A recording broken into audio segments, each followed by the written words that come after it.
In today's video, we'll be going over the full legend of the head-munching Herald of Galactus, Zombie Silver Surfer.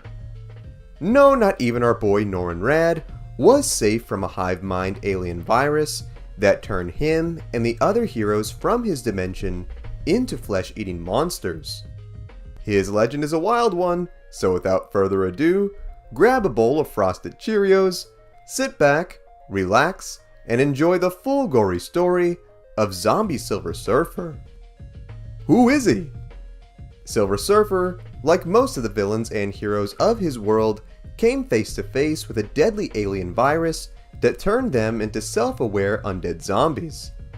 He made his first appearance in the pages of Marvel Zombies #1 back in 2005. He comes from Earth 2149, but his world-conquering origins before the outbreak were very similar to that of his main universe counterpart from Earth 616. Sent by his master Galactus to the Earth one day to announce the Titan's arrival, homie Norrin was shocked to see that the planet had already been ravaged by its mightiest heroes after they were infected by a zombie version of the Sentry who had arrived days earlier. Puzzled and disturbed by this outcome, the Surfer then toured the planet to see if it was nourishment enough for Galactus, only to see that the entire thing had been nearly decimated of all human life by the monstrous cannibals. After his Earth-wide round trip, Radd decided there was enough slim pickings left for his master and announced to the undead hordes that their time had come. Staring dumbfounded at the Chrome Boy giving his speech, the hungry heroes leapt at the dude, ready to help themselves to the silver snack. Horrified at what he had witnessed, the Surfer blasted the varmints with his powerful cosmic energy, killing several in the process. Despite being knocked to the ground by Zombie Thor, the Surfer channeled his inner Kratos and continued his undead assault. That is until the Hulk had enough of waiting for dinner and decided to have it early, where he grabbed poor Norrin and bit his head clean off. Sheesh, not even gonna let the dude turn? Just gonna kill him straight up? Talk about rude! Hulk and a group of his fellow Avengers then got to dine on the chrome-plated corpse, where they realized they got the man's powers, which they used to hold the cannibal cookout, where they fried and ate their fellow zombie pals, killed and ate Galactus, and then used his powers to rocket throughout the cosmos, eating everything and everyone in sight. While the Surfer of Earth 2149 would be killed before he could be turned, his visit to Earth would spell doom for this entire reality, for once the zombies killed him and absorbed his powers, they used them to destroy the entire universe. So, next time you make a mistake at work, don't sweat it. At least you messing up did not result in cannibals destroying all of reality. Cut yourself some slack. However, there would be a hellish reality in which the Surfer's undead transformation would be allowed to complete. This Norrin Radd would come from Earth 19121. He would make his first appearance in the pages of Marvel Zombies Resurrection #1 back in 2019. This Surfer too initially followed a similar origin to the Earth 6161, that is until one day his master Galactus would come in contact with the mysterious ancient insectoid aliens called the Brood.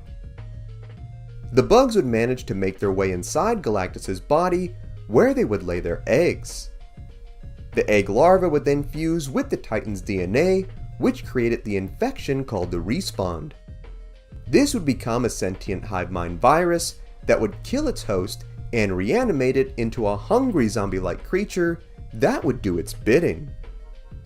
The infection would proceed to kill Galactus, where the Respawn would carve out his carcass into their own self-made ship.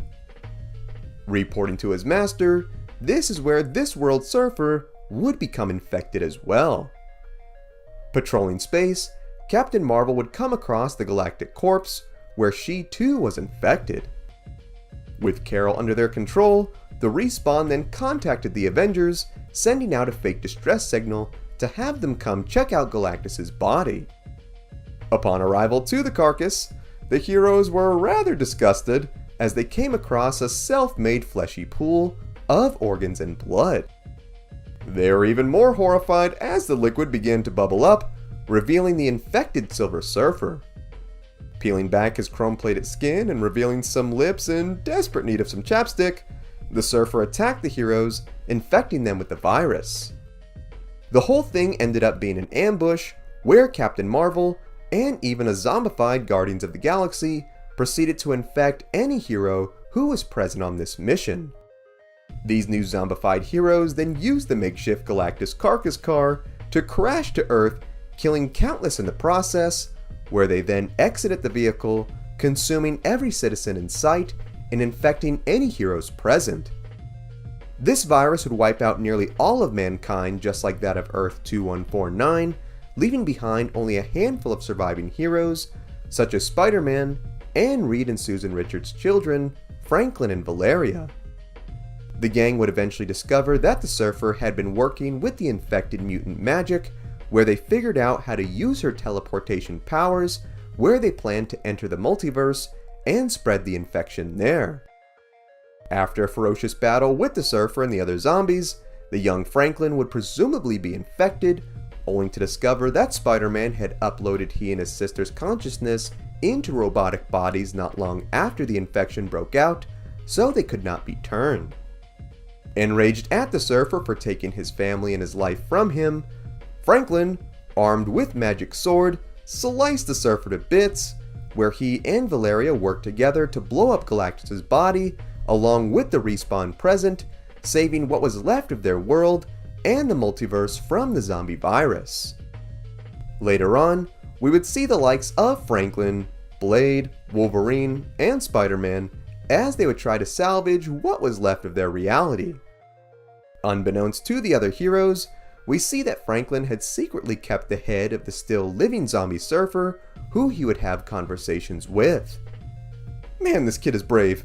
I'm not talking to any decapitated head, let alone hold it in my bare hands. These kids are built different these days. Franklin told the Chrome Cranium that he had studied the works of Professor X and discovered that the Brood, the race responsible for this devastation, had a queen, and he demanded to know where she was so he could destroy her. The infected Norn told the boy that their queen was very well aware of what the heroes did to her army and, in a very sinister manner, told Franklin that they would all be meeting very soon. And that is the full gory story of Zombie Silver Surfer.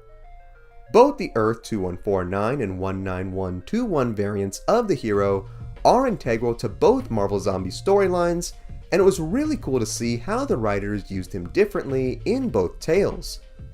The Surfer is such a cool and striking character, and having him being either directly or indirectly responsible for an alien zombie virus wiping out all of reality is such a cool and terrifying idea.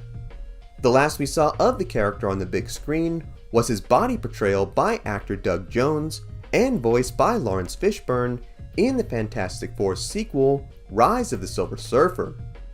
With upcoming Fantastic Four projects coming to the MCU and the long-awaited Marvel Zombies series, which will be rated R, I wonder if we will see the famed character make an appearance in a season of the zombie show. More than anything, I want to hear what you think. Did you know this about the Silver Surfer? Was there something I missed? What other stories or characters should we cover? Sound off in the comments.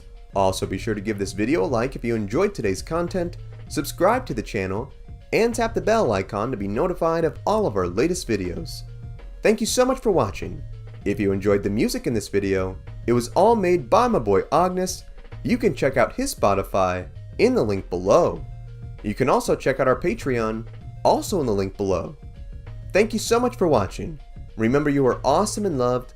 God bless, and I will see you in the next one.